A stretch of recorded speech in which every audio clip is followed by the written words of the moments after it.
Magandang gabi po sa ating lahat. Today is March 3, 6:04 in the evening at medyo matagal-tagal po tayong hindi nagkausap ng diretsyo sapagkat alam naman ho ninyo ang buhay ng isang national candidate lagi pong umiikot sa iba't ibang bahagi ng ating bansa. At napatid man ho yung ating diretsyong ugnayan. Naririto po tayo ngayon, March 3, unang Lunes sa buwan ng Marso. Napakabilis ho ng panahon. Recently, we have just started with the campaign, February 11. Ngayon ho ay March 3 na. At natapos natin ang unang buwan ng kampanya at ako'y nagpapasalamat sa lahat ng volunteers ng ating ginagawang kampanya para senador. Maraming salamat po sa lahat ng inyong oras, ng inyong malasakit, ng inyong pagsisikap at pagmamahal. Hindi po para sa akin, kundi para sa ating bansa. Ako lamang ho ang instrumento na makamtan natin itong posibleng pagbabago ngayong 2025. At yun nga ho, maraming beses ko nang nasabi na bagamat tayo'y kumandidatong independent, kasama ang hakbang ng maisog at ngayon ay adopted na ng partido ni Pangulong Rodrigo Duterte, Pilipinas, Duterte pa rin, ay higit pong gumaganda yung ating ginagawang kampanya. So maraming salamat po sa lahat ng patuloy na nakikiisa at sumasama po sa atin. Batiin lang po natin sila Lysan Galleros Redito, magandang gabi. Kay Imer Otelse, magandang gabi sa iyo. Kay Amanda Pakil, good evening attorney. Kay Batang OFW, ito may sumampa na agad. Okay, si si Joan, Kay Alvin De La Cruz, attorney Vic Rodriguez, pa-shout out po from Malolos, Bulacan. Alvin De La Cruz, mabuhay ka, aking kapwa taga Bulacan. Kay Nelson B., my number 1 senator. Kay Jacinto Salanggit, watching here in Italy po, Attorney Vic, maraming salamat. Kay JV Camreg, watching from Europe. Kay LC Ronario Solid, PDP, Pilipinas, Duterte pa rin. Kay Young Conversion, sure win ka na, Attorney, may awa po ang Ginoo, may awa pong bathala. Kay Cathy Rine Orion, good evening po, Attorney. Marami po tayong pag-usapan. Last week ko tayo umikot sa lalawigan ng Mindanao. Pumasok po tayo ng Jensan, inikot po natin yung 2 lugar dyan.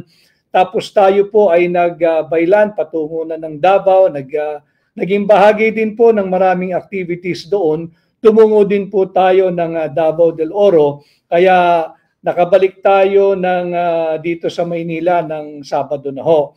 At nung masama na ho pakiramdam natin dahil nag-uulan po sa Davao at ibang parte ng Jensan at Davao del Oro. Subalit kahapon, kinakailangan ho nating puntahan yung ating naman mga kababayan sa Pampanga, sa Central Luzon.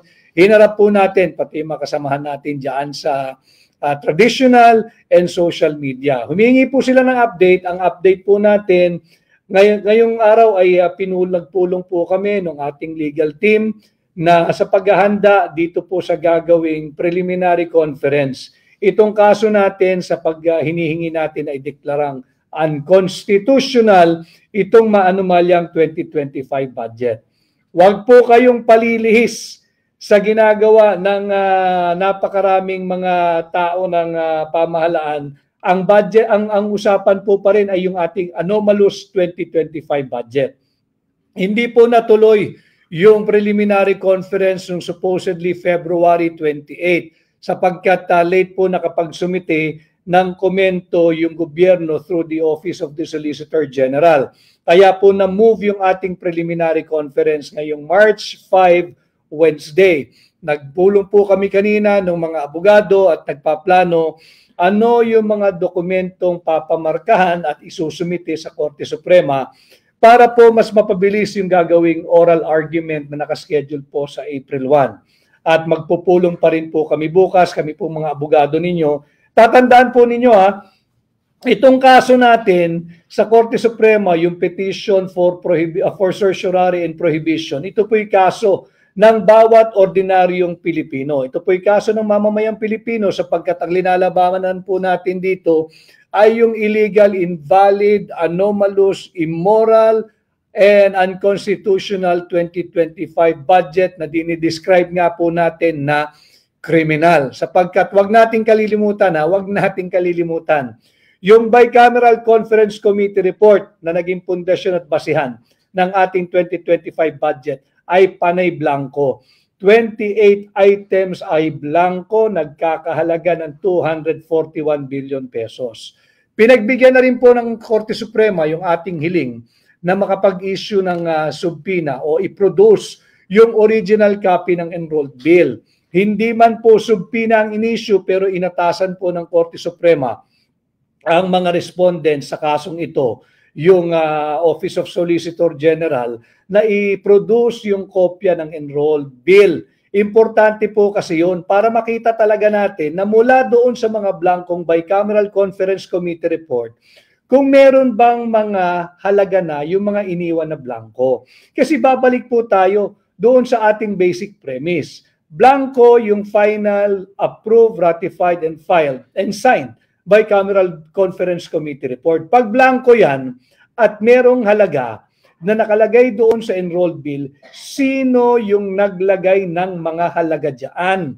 Yan po yung ating hinahanap. Kaya sinasabi nating unlawful, illegal, invalid, criminal itong 2025 national budget. Kaya po natin iginigit criminal yan sapagkat merong makakating kamay ang nakialam at naglagay ng halaga dyan sa mga blanco sa BICAM report. Yan po ay kung merong halaga doon sa tinatawag na enrolled bill. Yan po yung ating gustong malaman, ilang araw na lamang, by Wednesday makikita po ng ating mga abogado dito sa Korte Suprema kung ano yung sinumite ng Office of Solicitor General. Sapagkat alam mo ninyo, alam ito ng mga abogado at nag-aaral ng abogasya. Lahat po ng law students alam ito. Pagka meron kang submission sa court, automatic kung anong isasubmit mo sa korte, mapa RTC, mapa MTC hanggang Supreme Court, dapat bibigyan mo rin ng kopya yung petitioner, yung nagdemanda sa iyo. In this case, tayo po sa ngalan po ng Sambayan ng Pilipino. Subalit, hanggang sa ngayon, hanggang kaninang nagmi-meeting po tayo ng mga abogado, wala pa pong kopya ang petitioner, tayo po, mamamayang Pilipino, kung ano ang sinumite ng mga respondents sa Korte Suprema. Yan po yung update sa ating kaso at by Wednesday, before Wednesday, magfa-final po kami kung sino-sino ang mga abogadong mag-argue sa April 1 dyan po sa Baguio. Malalaman din po nyo yan. Pa-shoutout po, hinabol ko po kayo sa Airport T2, Terminal 2 para sana magpa-picture pero nakasakay ka na ng sasakyan last Saturday. Ay, pasensya na. Daisy Gulmayo ng North Cotabato. Sayang, di tayo nag-abot Daisy but I'm sure marami pang pagkakataon.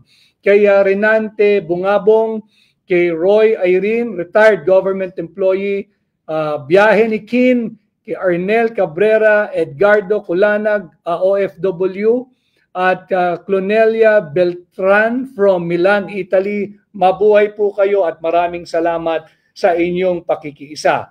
So, bantayan po natin itong development sa gagawing hearing dito sa ating sinampang kaso at tingnan natin kung ano yung gagawin nilang argumento o depensa dito sa nabistong blankong Bicameral Conference Committee report. Mahalaga na sana nga ay the lawyers will again manifest that there is a pending omnibus motion na humihingi na makapag-issue ng TRO dahil naglabas na rin ng report yung special release report on the release of the budget ang DBM na 65% na ng budget natin for 2025 ay released na sa mga ahensya. So importante sana na i-manifest uli ito at pakinggan, dinggin ng ating Korte Suprema na makapag-issue ng TRO dahil ayaw naman natin na maging paper victory na lamang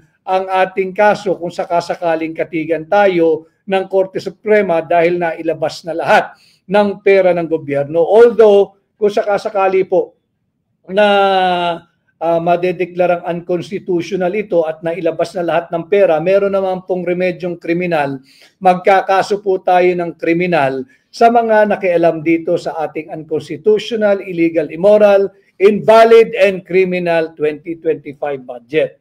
At speaking of, sapagkat yung Alpha Phi Omega, especially the Alpha chapter na nagdiwang ng kanilang 75th or Diamond Anniversary kahapon.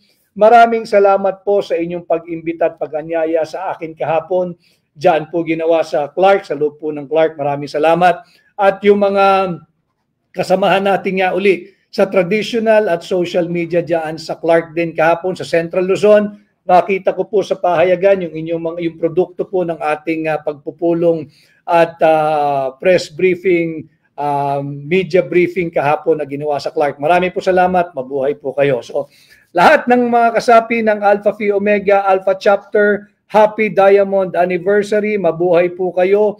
At yung ating mga nakasama na mga kasama nating Agila sa Eagles, yung ating mga ate at kuya na nakaharap kahapon, maraming salamat sa inyong mainit na pagtanggap sa akin, mabuhay po kayo.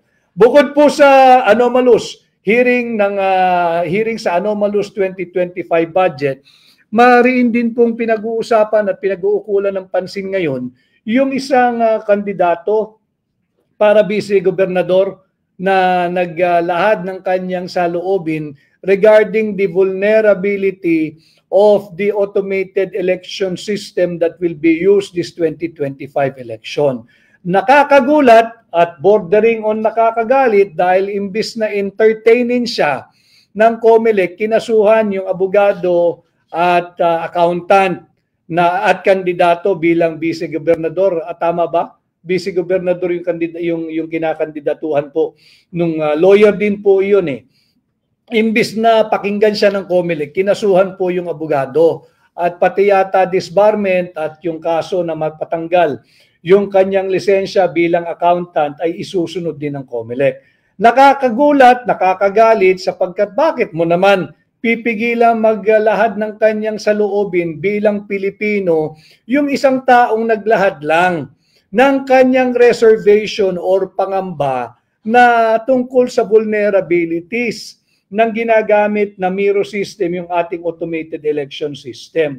Malinaw naman din po kasi sa ating automated election system law, yung RA 9369, pakicheck nyo po, RA 9369, yung ating automated election law na batas, sinasabing pa nga dyan dapat 3 buwan bago mag-eleksyon, mayroong third party certification ang COMELEC. Dapat makakuha sila ng third party certification. Isa-isang independent body na magse-certify na walang sablay ang gagamiting automated election system. Ang deadline po niyan ay 3 months before the election. Dapat ay nakakuha na ng certification ang COMELEC na foolproof o walang vulnerability yung system na gagamitin ngayon. Today is already March 3. Ang deadline po dapat niyan kung 3 months before election ay February 12. February 12 dapat po ay nakakuha na ang COMELEC ng tinatawag nating independent third party certification na hindi nga po pwedeng dayain o hiihak yung sistemang ginagamit nila. Hanggang ngayon, tahimik ang COMELEC kung bakit wala pa silang third-party certification. Dapat ito yung sinasagot nila. Magandang napapag-usapan sapagkat related po ito doon sa inilabas na saloobin nung abogado, ating kumpanyero na kinasuhan ng unlawful utterance yata ang kinaso, hindi libel unlawful utterance ng COMELEC. Bakit mo kakasuhan yung tao? Nagpapahayag lang naman siya ng kanyang reservation sa ginagamit ninyong sistema ng Miro. Dapat yan sagutin.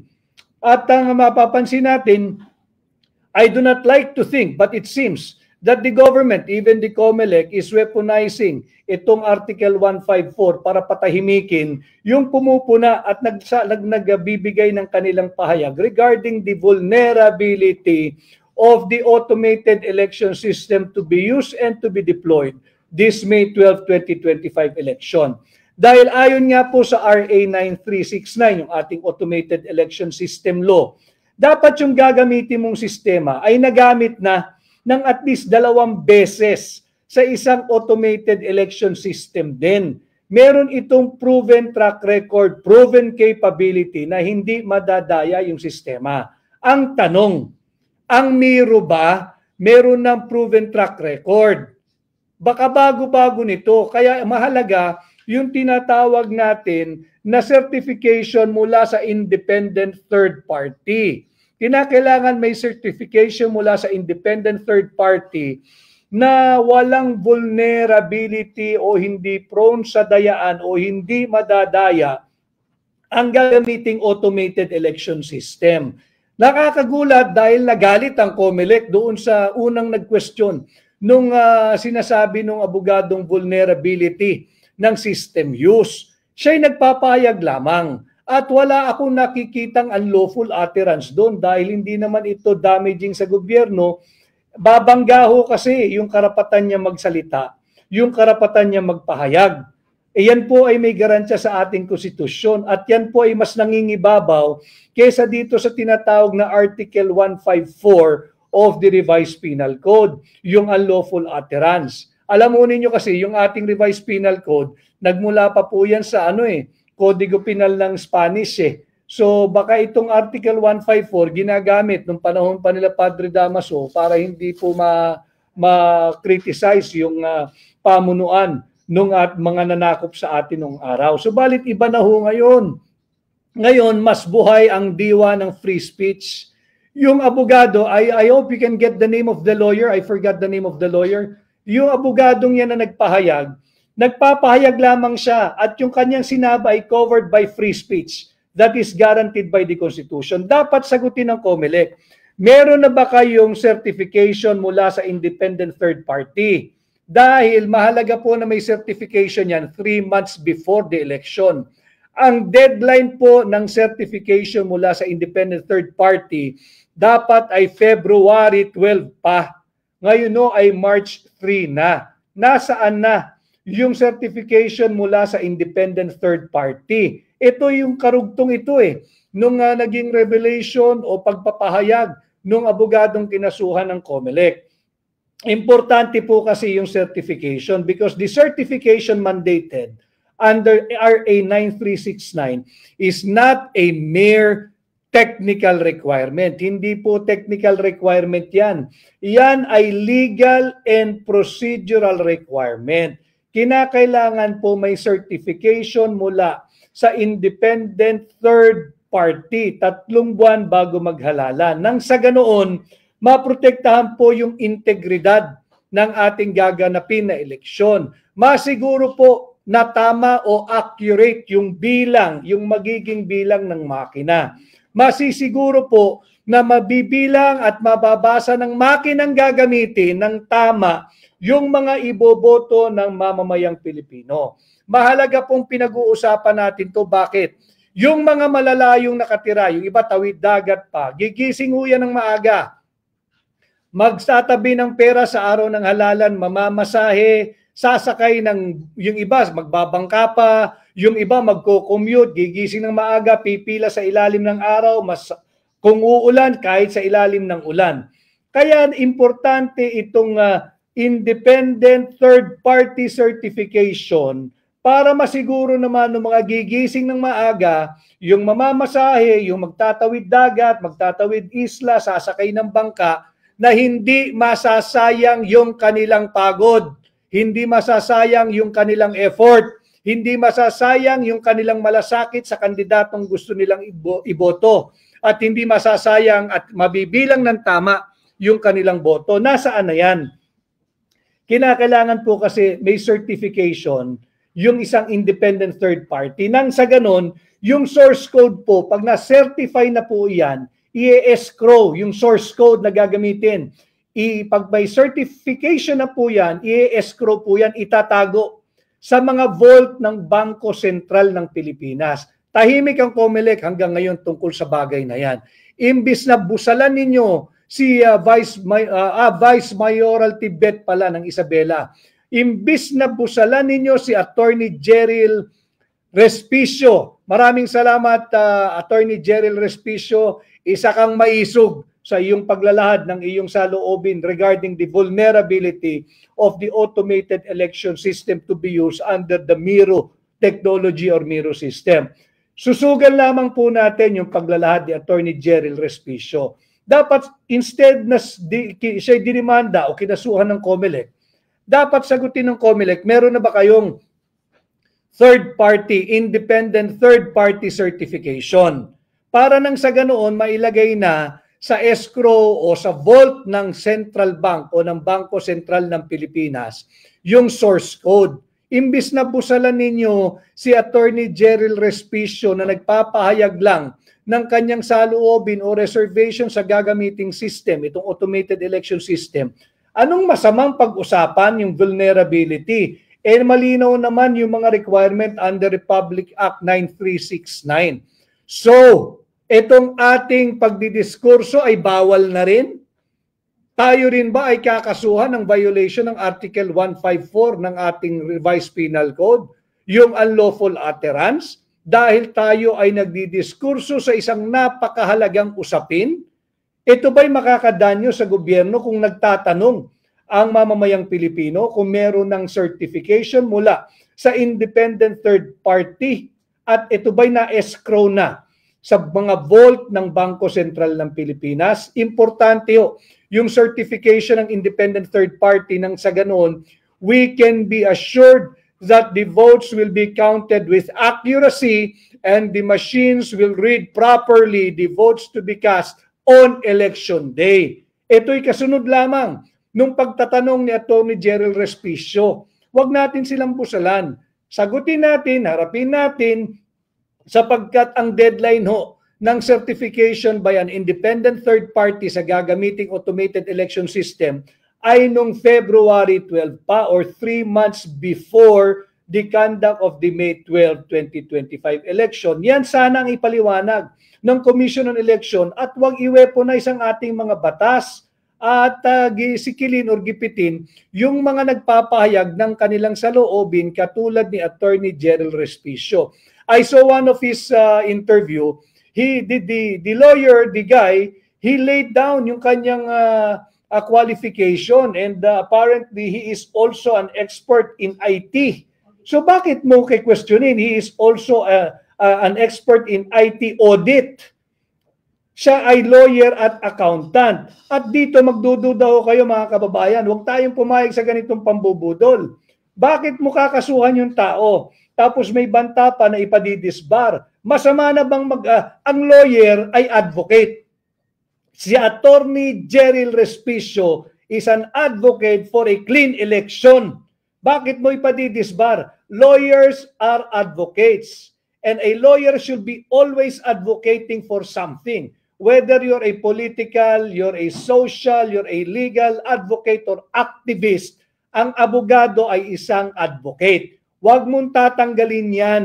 Kay Attorney Jeryl Respicio, tatakutin mo ng disbarment. Pati lisensya niya bilang accountant, tatanggalin mo. Ito ay talagang panggigipit. Bakit?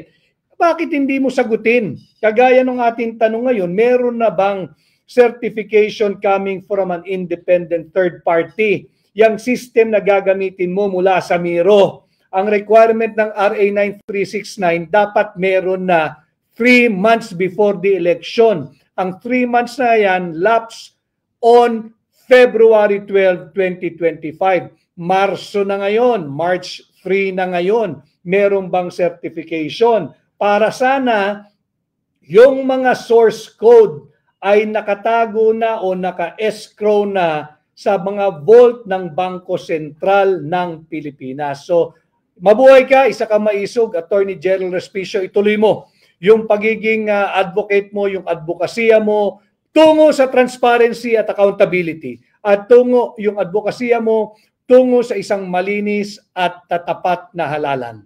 Shout out sa Kalingang Barbero, samahan ng mga barbero sa Pilipinas, at kay Yorme Cap Jomer Cruz ng Barangay Gitnang Bayan, San Mateo, Rizal.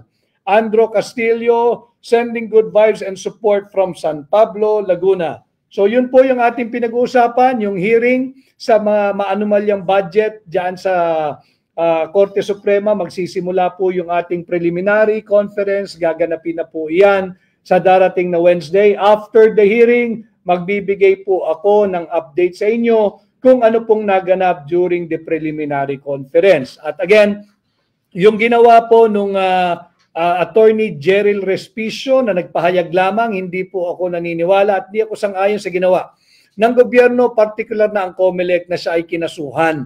Dapat yan ay hinarap ninyo, sinagot ninyo, inimbita ninyo, pwede bang ipakita mo sa amin yung pinapakita mong alleged vulnerability nung sistemang gagamitin. Bakit? Masama na bang magtanong ang mamamayang Pilipino ngayon?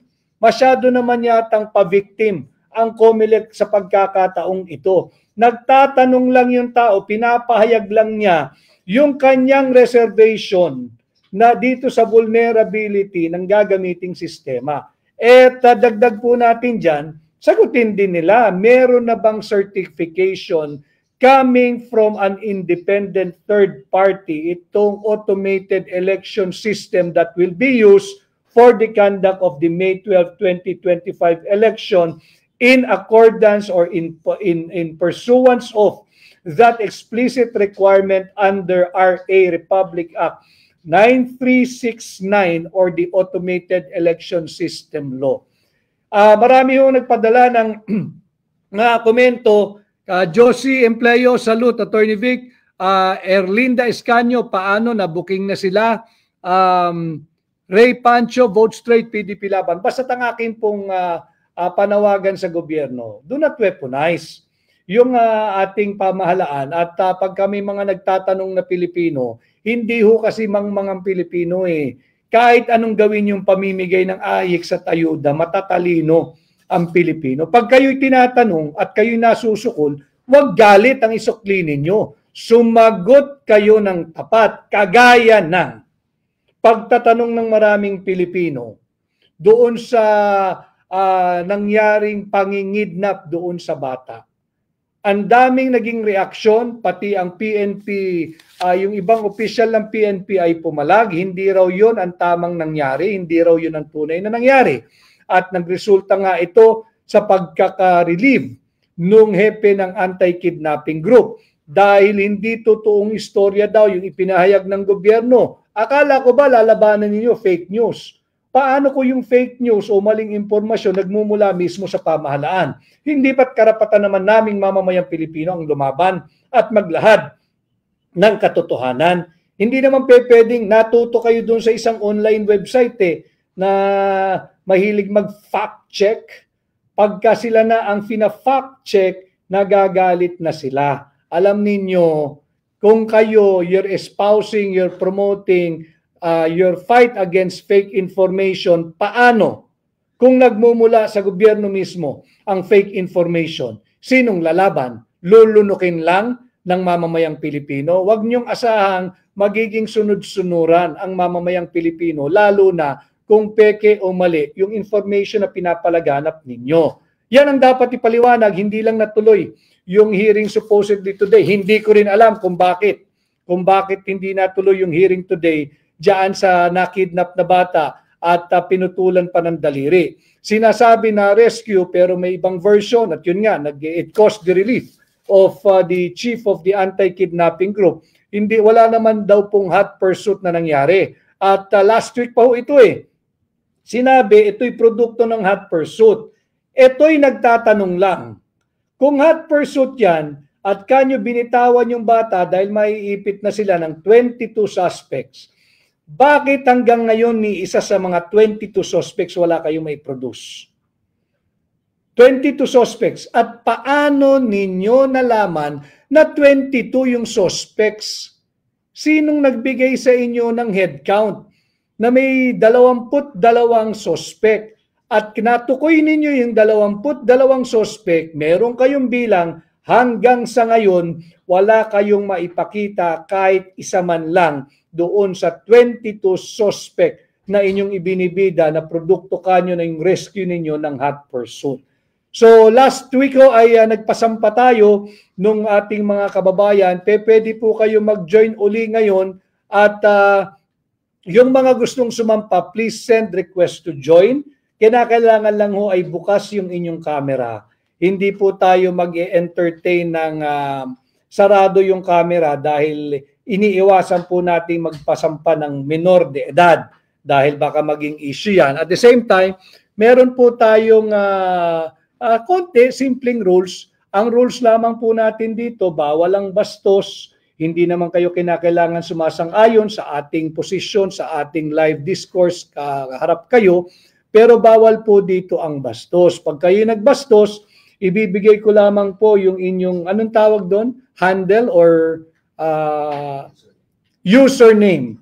Pagka kayo po ay ng bastos, bibigay ko po paulit-ulit yung username nyo para habulin po kayo nung mga naririto po sa aking channel na gustong magkaroon ng tamang impormasyon at nababastusan o mababastusan sa gagawin ninyo. So, pwede po tayo magpasampa. Sabihin lamang po hashtag number 56 watching from. Sabihin nyo lang po yung lugar. Ulitin ko yung gustong sumampa, ito lang po gagawin ninyo. Mag-message po kayo, hashtag 56 watching from, hashtag 56 watching from, at pwede po kayong pasampahin. Maliit po kasi talaga dito, hindi ko mabasa.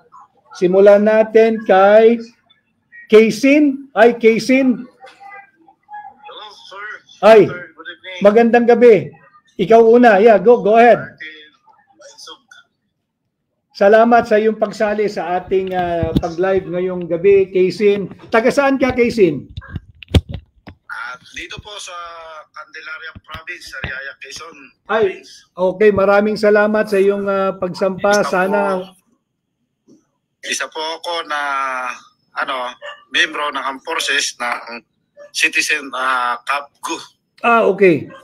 Maraming salamat, Kaysin, sa iyong pagsisilbi sa ating bansa. At napakarangal ng iyong piniling profesyon at bukasyon. Maraming salamat. Mabuhay ka, Kaysin. Alam kong bawal ka mangampanya pero naririto ka sa aking pahina. Nagkakaintindihan tayo. Salamat, Kaysin. Mag-iingat ka. Thank you. Si Black? Black ba ito? Blackheart. Blackheart. Sorry po tuloy. Blackheart. Ay, Blackheart. Mabuti ako, Blackheart. Maraming salamat. Kamusta ka? Isa sa sumusuporta sa inyo. Ako ho ay may live. Every time mo na nagla-live ako, ang aking mga supporters ay talagang aking inihikayat na sila ay bumoto para sa inyo. Dahil alam ko ho na kayo ho ay may kalidad upang mamuno na senador.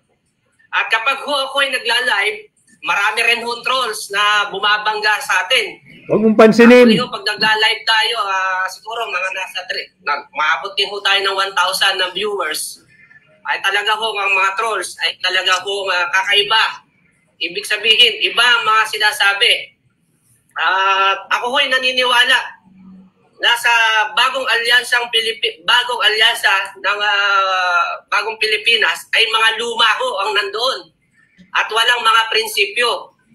At tayo ho, bilang sa PDP laban, alam ko kayo dependent ho na candidate ng PDP laban, pero kayo ho aking sinusuportahan. At nandito ho ako sa Bulacan. Alam ko ho na wala ho kayong kayamanan o kasing laki ng pera ng mga bilyar nila Abalos o ng iba pang mga kandidato. Blackheart, wag mo na silang banggitin at nakakalibreng advertisement yung mga yan. Nakakalibre mo ba? Ay, wag na natin banggitin yan. Wag mo nang banggitin.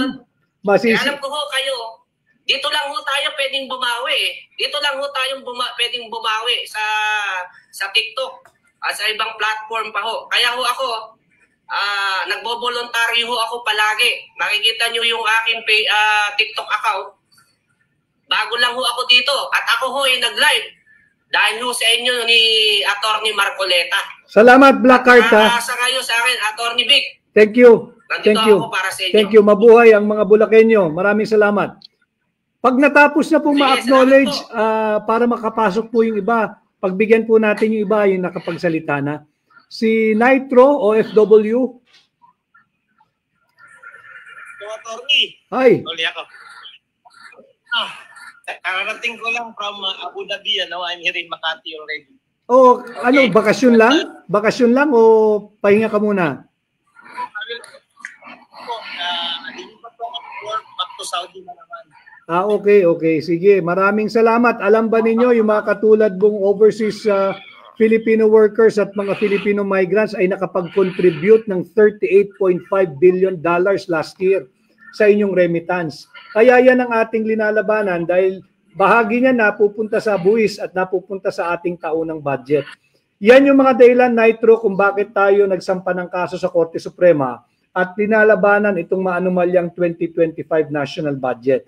Hayaan mo, katulong ko kayo, lalabanan natin itong korupsyon sa gobyerno at dito nga sinisimulan natin sa ating kaso na maideklarang illegal, unconstitutional, invalid at criminal itong 2025 budget. Nitro, maraming salamat, mabuhay ka, mag-iingat ka. Pwede po bang makahingi ng copy ng ng TARP nyo kasi ipiprint ko po sana. Nakahingi na ako kay Attorney Lambino. Hingi po sana ako sa inyo kung paano, in-email niya sa akin. Dito po, paki-email nyo po rito. Sasagutin po kayo dito. Email po ako dyan. Sige, sandali, screenshot ko lang. Oo. Ayan, na-screenshot ko na po, Attorney. Sige po, mag-email pa ako sa inyo para makahingi ako ng file. Salamat po. Salamat, Nitro. Thank you. Mabuhay ka. Thank you. Next, si Pasada. Pasador. Putol kasi. Sorry hindi ko mabasa lahat eh. Okay lang po. Magandang magandang gabi pala dyan sa inyo. Umaga po rito. Watching po from Canada. Oy, kamusta ka, Pasador? So, una, Attorney, nais ko pong pasalamatan ng Diyos sa buhay nyo. Kasi kung hindi dahil sa mga katulad nyo, hindi kami magiging aware ng mga Pilipino sa mga nangyayari sa bansa. Lalo na po kami pamilya, uwi po kami sa April. So, kaya po naging aware kami kung anong mangyayari. Tapos, Attorney, isa pa po, comment lang po. Doon sa sinasabi ni, ano na nga po pangalan ng attorney na inihabla po ng Respicio. Kasi po, estudyante po ako dito sa Canada. Respicio, si Attorney Respicio po. Totoong isa po siyang maisog. Ano po ako, estudyante po ako sa cybersecurity dito sa Canada. Totoo po yung mga sinasabi niya. Marami rin po akong mga kaibigan na mga Canadian dito na cybersecurity. Then, sinabi ko po sa kanila yung sitwasyon ng automated counting machine dyan sa atin po sa Pilipinas.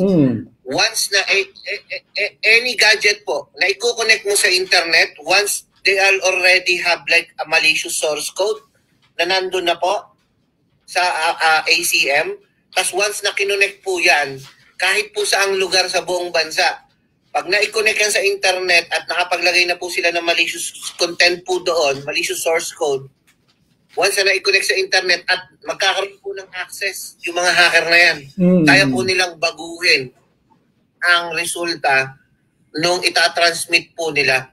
Salamat sa input mo. From that. Salamat sa input mo, Pasador from Canada. Kasi nga, yan din yung aking obserbasyon ngayon nga sa ating pagla-live. Hindi dapat masyadong magaang ang kamay ng COMELEC na kasuhan agad itong si Attorney Gerald Harold Respicio. Imbis na pinakinggan siya at dinggin ano ba yung kanyang reservation at yung sinasabi niyang vulnerability ng system. Kaso agad ang sinagot. At hindi lang nakokontento sa kaso, ipadidisbar pa at patatanggalan pa yata ng lisensya bilang accountant. Imaginein mo, nagpapayag lang yung Pilipino ng kanyang saloobin, pati yung kanyang hanap buhay, pakikialaman, tatanggalan ng lisensya. Yan ang klaseng gobyerno meron tayo. Ganyan ba COMELEC ngayon? So maraming salamat, Pasador, sa iyong input at mabuhay ka, mag-iingat ka dyan sa Canada. And regards to your family there in Canada and here in the Philippines. Maraming salamat. Thank you po. Mabuhay po kayo, Attorney. Ang next natin, walang pangalan eh. Paano yun? Walang pangalan eh. Before si... Silver Storm? Silver Storm? Hello po, Attorney. Ayun. Good afternoon, good evening. Good afternoon, good evening. OFW po from Kuwait po, Attorney. Oh, Kuwait. Hello po, Attorney. Kamusta kayo? Good afternoon po. Good evening sa inyo. OFW Watch from Kuwait. Mga solid po kami dito na solid DDS, solid Maisog, solid supporters po kami. Salamat, PDP, salamat. Guys, both straight. Ang masasabi ko lang, lahat tayo ng mga OFW, maging magpanuri tayo sa pagboto natin dahil ngayon kumakalat na ang mga hindi magandang mga kumbaga underground nila sa pagboboto, nadayain tayo. Maging panuri tayo lahat. Basta just Silver. Sa lahat ng PDP guys, please vote straight PDP laban at kay Attorney 56, Attorney Vic Rodriguez po. Salamat, Silverstone. Huwag Yes, kayong po, masisiraan ng loob. Just do your part and your duty as a citizen. Go out and vote on May 12, 2025. Maraming salamat at sa lahat ng OFW dyan sa Kuwait, mabuhay po kayo, maisog. Kay Sanchez, Tem? Sanchez? Hello? Hindi kita marinig. Naka-mute ka yata, Sanchez. Ma'am Sanchez? Hindi ko kayo marinig. Talunan muna natin si Kili Dabor. Ano to? Pakitulungan nga. Kill the board. Kill the boredom. Putol eh. Kill the boredom. Attorney Vic, magandang gabi. Ako tanong lang, Attorney Vic. Sige, nakikinig ako. Ang tanong ko is, ano po ba yung sa tingin niyo magiging bentahe kung lamang yung abogado na mauupo sa Senado? Importante na may alam sa batas yung ating mga magiging senador sapagkat ang trabaho ng senador magbalangkas, mag-amenda, mag-repeal o kaya ay magpasa ng mga bagong batas. Mahirap naman na hindi nauunawaan yung batas, yun ang nagpapasa ng batas. Maliligaw tayo pagka ang ating mga lawmakers hindi nakakaintindi ng batas o yung tamang proseso ng pagpasa ng batas. Ito na nga yung ating Exhibit A kung tawagin, itong 2025 national budget. Saan ka nakakita? National budget ang halaga ay 6.325 trillion pesos na ipasa nila ng puno ng blanco yung Bicameral Conference Committee report. Yan yung ating linalabanan. Kaya sana ngayong 2025 ay maghatid kayo ng bago sa Senado. Thank you, Kill the Boredom at mabuhay ka. Thank you. Kay James B. Nawala.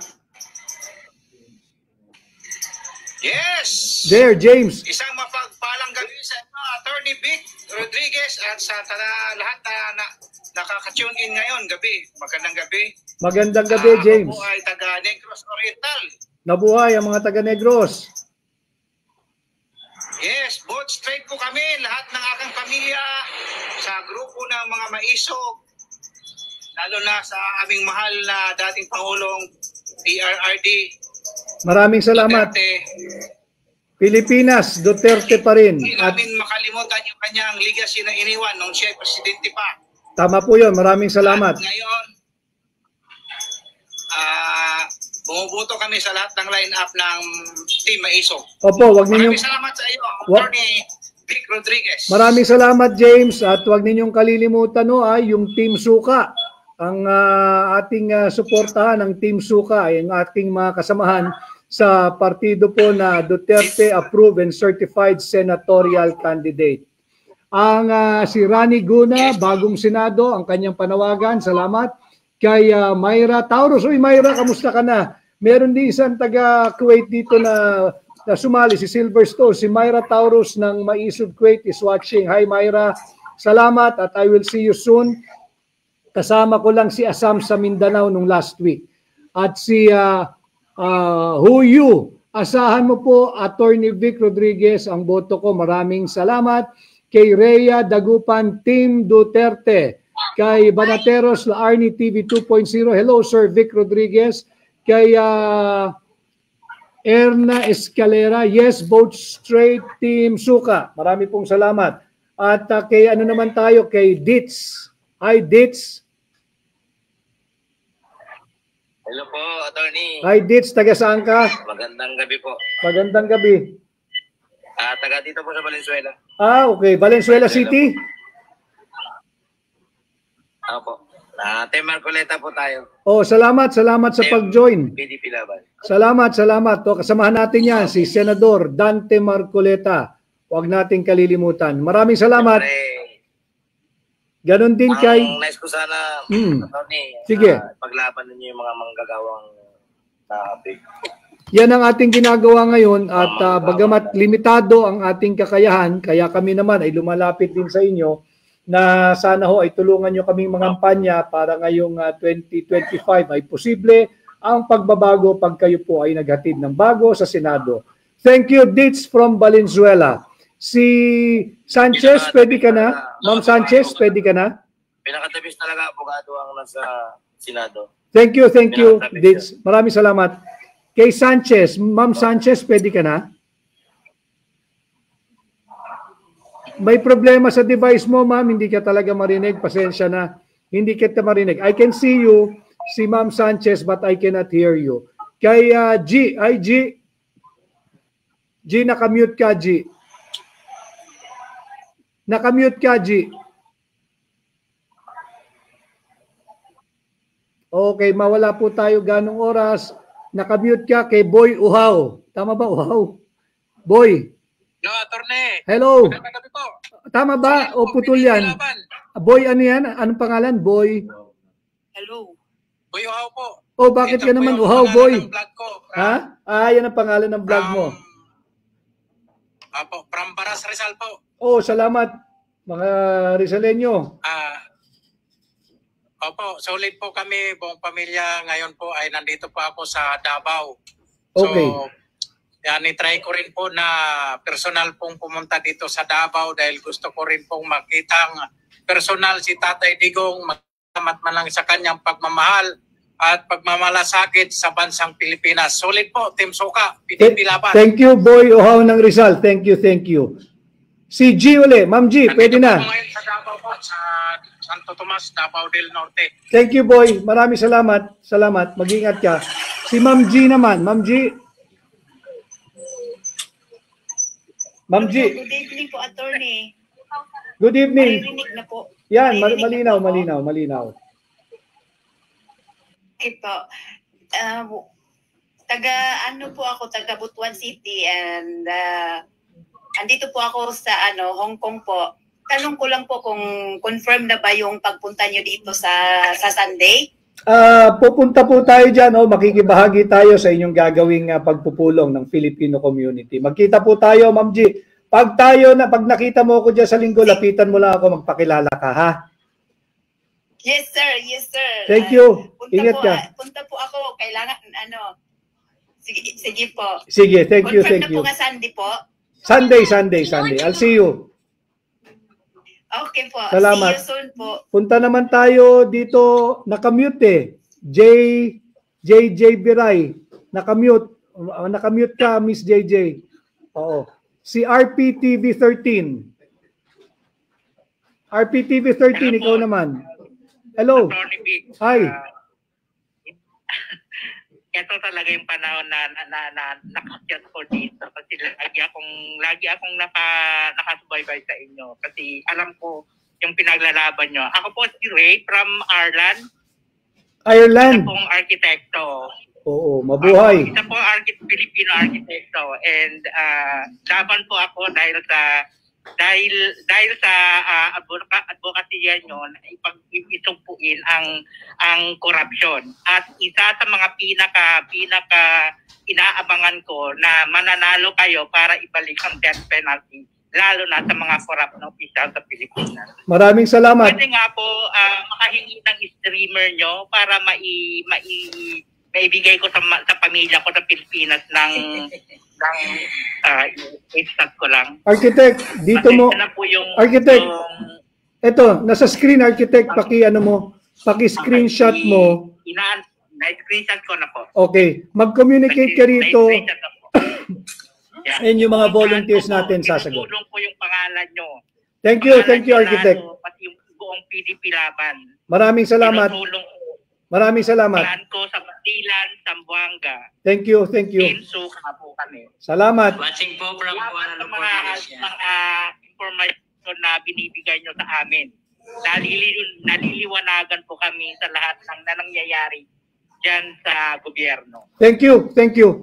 We'll give chance to others. Architect, maraming salamat. Mabuhay ka dyan sa Ireland. Mag-iingat ka. Si Jeff. Salamat. Jeff. Attorney, good morning. Hi. Si Jepoy from Bahrain. Hi, Jepoy. So, PDP Laban support state po kami dito. Pasalamat kami, attorney, dahil sa inyo, inano yung mga corruption sa Pilipinas, matigil at magang sila sa yung death penalty. Maraming salamat. Po, attorney. Straight PDP Laban. Thank you, Jepoy. Maraming salamat dyan from Bahrain. Maraming salamat sa lahat ng sumasampa. Ito yung totoong sinasabi. Ito yung totoong tao ang kausap natin dito. Hindi yung mga hinahakot sa rally. Ito totoong tao ang kasama natin dito. At tuwing tayo'y nagla-live, kasama ko kayo, ito'y isa pang higit na malaki sa rally ito sapagkat ito'y worldwide. Merong Italy, merong Bahrain, merong Kuwait, may Ireland. Kung saan man may Pilipino, welcome ho kayo dito sa ating pahina. Hindi lang makasampa si JJ Biray. Medyo mahina yung linya mo siguro. Si Casey, out of topic po, ilan taon ka na po? Ako po ay 50 na. At si Leia Habal Mendoza, kay Jumel, kay Maria Susana Delvo, kay favorite coach of all time watching from Japan, kay Jane Paras, kay Kagas Ems kay Jane Paras, at kay Jose, ang bilis nawala si Jose. Ang bilis Si Hanhan Peters, kay Jansen de Guzman, kay Amboy Wally. Dito na po tayo kay after Jepoy, walang pangalan. Sino ito? Mr. Banog. Mr. Banog Channel, naghang, nakamute. Si Filipino Traveler, Filipino Travel. Yes, hello po, attorney. Hi. Ito, I just want to say thank you. I'm actually originally from Davao City, so ayoko lang ng Tagalog kasi nabubulan. Yes, sir. Maganda gabi. Oo, sige. Maraming salamat for watching there in Davao. We were there last weekend. Unfortunately, wala ako dun sa Davao, but nasa Taiwan ako ngayon. Balik ako sa Davao by March 5. By the way, yesterday when I was here in Taipei 101, meron ako mga Filipino na meet yesterday. So they just want to say thank you sa inyo kasi naliwanagan sila. Sorry. Nabubulo. Thank you, Filipino. Thank you. Thank you. This is the purpose of why I do live, to give you real-time, accurate, precise, and correct information because it's my duty as a Filipino to bring to my fellow Filipinos kung saan man bahagi ng mundo, whether Pilipinas o nasa labas ng Pilipinas, yung mga tunay na kaganapan na hindi na natin ngayon nakikita sa mga pahayagan o traditional media. Kahit ano pang sabihin nila, yun ang katotohanan. Nasa new media or social media na. And it's my duty, it's part of my advocacy sa hakbang ng maisog na maghatid sa inyo ng mga totoong impormasyon. Maraming salamat. Mag-iingat ka dyan sa Taiwan at kamusta sa iyong pamilya sa Davao. Kay Mr. Banog ba? Thank you. Thank you. Banog, Mr. Banog, Banog Channel. Yes, sir. Narinig po ako niyo, sir. Yan, malinaw na. Gandang gabi. Sir, narinig niyo po ako? Yes, sir. Medyo mahina ata yung signal ko dito eh. Asan ka ba? Mahina ata yung signal. Hindi ko na marinig. Pass muna tayo kay Mr. Banog. Parang kinugurgur ata yung signal. Kay Maris, kaya lang naka-off yung camera eh. Hindi ko papasampahin yung naka-off yung camera. Si Batanggenyo, Batangas. Nakamute ka. Attorney Rodriguez. Is Hi po. Wala akong nakatawang sila Pilipina kay 2030. Ano po wala bilang Duterte party list. Kasi dati po na bilang Duterte, naniniwala po kami na walang magnanakaw na Duterte. Marami po salamat. Maraming salamat. Wala talagang ninakaw ang mga Duterte. Binibintang lang nila. Yung po sinasabi ko po dito. Kasi ako po ay nagbibigay po ng speaker ng bilang Duterte. Tapos kami po ng Duterte. Tapos sinasabi ko po sa kanila na bilang magnanakaw na Duterte. Sige o. Pasensya na kayo ha. I'm down to 4 minutes. Magsha-shutdown po ito. Automatic ang ating TikTok. I can only entertain one more. Si Batanggenyo ba o Batangas? Ano yung... Hello, Attorney. Attorney, may tanong lang po ako sa inyo. Matutuloy po ba ang kaso ni Sara? Si ano to? Batanggenyo? Si Batangas? Nandito po ako sa Kuala Lumpur, Malaysia. Kuala Lumpur ka. Kamusta? Opo. Okay naman po, sir. Ito, straight vote, PDP laban, all of Filipino and Malaysia. Maraming salamat. Mag-iingat ka dyan. Kaya ako nagtaka eh. Bakit ka ako, ang nakikita ko lang dito, si Batang, ano yan? Kala ko Batangas. Kaya ako bakit maliwanag? Batangas po ako, sir. Bakit maliwanag ang Batangas? Gabi na dito sa NCR. Nasa Kuala Lumpur ka pala. Mag-iingat ka. Thank you sa pagsampa. Thank you po. Thank you. Salamat. Thank you. And last, si Man. Anong pangalan niya? Mandirigma. Nakamute ka, Mandirigma. Nakamute ka. Nawala na si Mandirigma. Maraming salamat sa lahat ng sumali dito sa isa kong pahina. Siguro dito sa FB naman, banggitin ko lang din ho kayo. I'll read more of your names. Marami pong salamat at bukas magkikita-kita po tayo uli. And I encourage all of you, lahat ng Pilipino, saan man kayong panig ng Pilipinas o ng ibang bansa, sumali po kayo, iparinig ninyo ang inyong tinig, ipadama ninyo yung inyong pakikiisa sa mga Pilipino na naririto sa Pilipinas at yung mga Pilipino dito sa Pilipinas, kaisa ninyo, yung mga Pilipino saan mang bahagi ng mundo. Muli, huwag niyong kalilimutan, ang akin pong numero, number 56, 56, madaling tandaan, 56, hindi pa utang, hindi pa bigat, 56, kundi puhunan sa higit na mabuting lipunan. Attorney Vic Rodriguez, number 56 sa balota, senador ninyo, Pilipino, abogado, maisog. Maraming salamat dito sa pahina ko sa TikTok at babasahin ko lang yung iba pa nating kasama sa isa kong pahina. Maraming salamat sa inyo. I'll see you again tomorrow. Thank you. Ingat po kayo.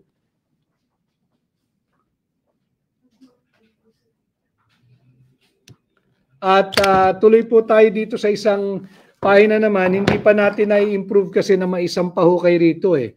Pero batiin ko lang si Miriam Ordanesa. For you, Attorney Vic, mabuhay ka. Maraming salamat. Si Jumel Swabtedal, kay Ems Cielo, kay OR Caronan, kay Chester Dionido, kay Abi Ramos, iboto ka namin, Attorney Rodriguez, salamat. Kay Mira Mara at kay Red Fern, number 56. Kay 97, Graham Straight Suka, God bless po. Huwag po niyong kalilimutan ang Team Suka. Sapagkat uulitin ko, ang Suka, kahit tayo ay minamaliit nung mga matapobre dyan sa pamahalaan, ang Suka ang kalaban ng tanso. Ang Suka po ang kalaban ng peking ginto at ang Suka ang patuloy na magbubunyag sa mga nambubudol sa ating mga Pilipino. So yun po ang ating abangan, yung ating pong gagawing pagdinig dyan sa Korte Suprema dito sa illegal, immoral, invalid, unlawful, unconstitutional, and criminal 2025 national budget. Sa darating na Miyerkules na po yan, sa March 5, magkakaroon po ng preliminary conference. At wala naman pong pagbabago doon sa araw po na itinakda para sa ating oral argument sa April 1 po yan, gaganapin sa Baguio. Yung oral argument at yun nga ho, ating patuloy na pag-usapan itong anomalous budget. Atin na patuloy na punain yung pagmamalabis ng gobyerno. Si Attorney Respicio na kinasuhan imbis na sagutin yung kanyang concern, legitimate concern po yun eh. Hindi mo pwedeng sabing siya ay ang layunin ay guluhin ng gobyerno. Hindi po. Ang gobyerno dapat marunong makinig sa kanyang mamamayan. Walang ginawang mali. Walang ginawang masama. Yung Attorney Jeril Respicio. Hindi ko man siya kilala pero ako'y nagsasalita bilang kabaro niya in the profession of law. Kami po'y parehong abogado. Siya ay isa pang accountant at pinahayag niya yung kanyang qualification. Isa po siyang eksperto pagdating sa IT audit. Siya ay nagpahayag lamang ng kanyang reservation dito sa vulnerability of the Miro system na gagamitin sa ating automated election law. Ngayong automated election system na gagamitin ngayong eleksyon ng May 12, 2025. Imbis na galit, imbis na puot, imbis na panggigipit, imbis na pagsisikil ng kanyang karapatang magpahayag, malinaw po iyan sa ating saligang batas, Article 3, Section 4. Ginagarantyahan ang ating freedom of speech and of expression. Malinaw po iyan. Huwag nating sikilin. Ang sagutin ninyo, yung linahad niyang vulnerability of the system.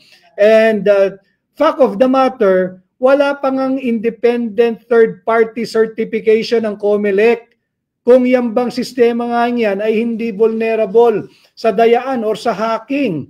February 12 ang deadline. Ayon yan sa RA 9369, yung Automated Election System Law.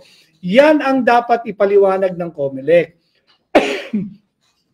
Bakit wala pang certification mula sa independent third party? Dapat yan may certification na 3 months before the conduct of the election. Ang election po ay May 12. Ang deadline ay February 12. March 3 na ho ngayon. Nasaan na yung certification? Para sana nang sa ganoon magarantyahan o mabigyan ng kapanatagan ang kalooban at kaisipan ng mamamayang Pilipino na hindi madadaya at walang daya ang magaganap ngayong May 12, 2025 election. Para yung source code nung gagamiting automated election system ay ilagak na, itago na, isecure na sa vaults ng Bangko Sentral ng Pilipinas. Yan ang requirement na yan. Hindi lang po technical requirement yan. Yan ay isang legal and procedural requirement laid out by RA 9369 or the Automated Election System Law. So ito ho yung ating pinag-usapan, yung ating hearing na gaganapin sa Supreme Court sa ating anomalous budget.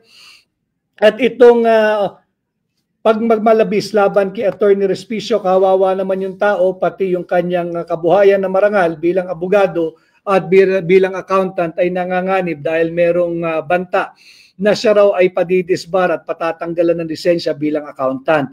Yan ba ang ating bansa ngayon? Yan ba ang ating gobyerno ngayon?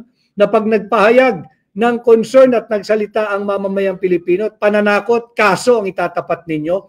Kala ko ba may demokrasya tayo? Bakit napaka-sensitive ng COMELEC? Sagutin mo yung concern nitong taong ito. Sagutin mo yung tanong ng marami. Nasaan na yung certification na dapat nagmumula sa independent third party na nagsasabing accurate yung magiging bilang at mababasa ng tama yung makina, yung mga botong gagawin at ibibigay ng sambayan ng Pilipino. Tama naman si Atty. Respicio magpahayag, karapatan niya yun eh.